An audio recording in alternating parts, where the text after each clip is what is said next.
अरे पण मी काही केलेलंच नाहीये तर मला याची शिक्षा का मिळावी?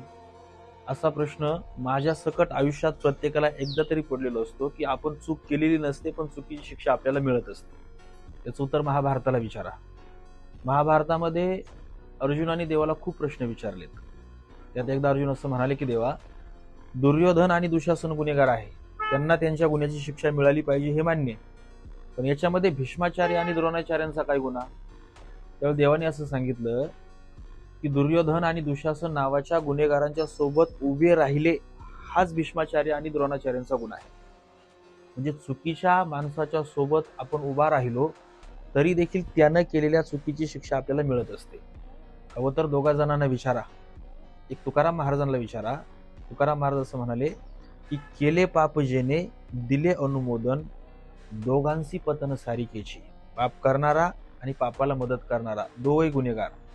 आणि अजून सोपं पाहिजे असेल तर पोलिसांना विचारा. गुन्हा करणारा आरोपी असतो आणि गुन्ह्याला मदत करणारा सह आरोपी असतो.